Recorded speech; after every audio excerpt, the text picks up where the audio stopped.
যুদ্ধের সময় দেখবেন অস্ত্রের প্রয়োজন হয় নিজেকে প্রোটেক্ট করার জন্য।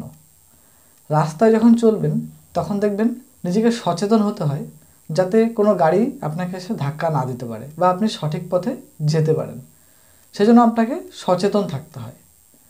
ঠিক তেমনি ট্রেডিংয়ের ক্ষেত্রেও, শেয়ার মার্কেট ট্রেডিংয়ের ক্ষেত্রেও কিন্তু আপনার একটা প্রোটেকশন দরকার। দেখবেন আমি থাম্বনেলে লিখেছি যে ট্রেডিংয়ের জন্য একটা প্রোটেকশন দরকার। সেটা কি? আমরা যখন ট্রেডিং করি আমরা একটা ক্যাপিটালে ট্রেডিং করি, তাই তো?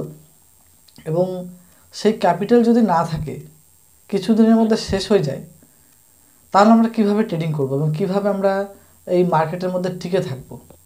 আমাদের ক্যাপিটালের প্রোটেকশন দরকার আছে। আর সেই কারণে আমাদেরকে স্টপ লস ব্যবহার করতে হয়। তো ট্রেডিংয়ের অস্ত্র হচ্ছে, নিজেকে প্রোটেকশন করার অস্ত্র হচ্ছে স্টপ লস। ঠিক আছে? স্টপ লস মানে একটা কি বলবো, এত বড় প্রোটেকশন যেটা আপনাকে ট্রেডিংয়ে সফল হতে সাহায্য করবে। কারণ স্টপ লস ছাড়া আমরা যদি আগাই না, বেশি দিন আমরা চলতে পারবো না। কারণ আমাদের কিন্তু মাইন্ড সবসময় ঠিক থাকে না। ঠিক আছে?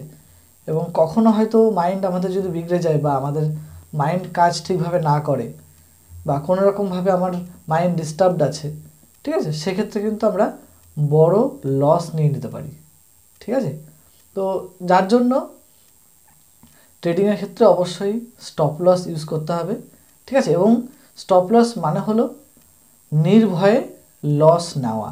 অর্থাৎ আমার একটা টার্গেটেড লস থাকবে। ঠিক আছে?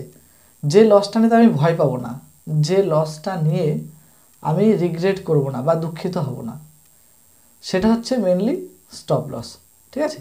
আমরা অনেক সময় এরকম করি যে স্টপ লস হিট হয়ে গেলে আমাদের মাইন্ডে এরকম আসে যে আরেকটু যদি নিচে স্টপ লস দিতাম বা আরেকটু ওপরে যদি স্টপ লস দিতাম, ঠিক আছে, এখান থেকে মার্কেট রিভার্স হলো। তো আমরা সেরকম ধরনের একটা থিঙ্কিং আসে এবং আমরা রিগ্রেট করি। বাট এটা কিন্তু সঠিক নয়। স্টপ লস মানে হলো টার্গেটেড লস, যে লসটা নিয়ে আমি কমফোর্টেবল। ঠিক আছে? তাই স্টপ লস হচ্ছে আমাদের মেন অস্ত্র ট্রেডিংয়ের টিকে থাকার জন্য। স্টপ লস ব্যবহার অবশ্যই করতে হবে। ঠিক আছে? তাহলে আশা করছি ভিডিওটা ভালো লাগলো। ভিডিওটা ভালো লাগলে লাইক, কমেন্ট, শেয়ার এবং সাবস্ক্রাইব করতে ভুলবেন না।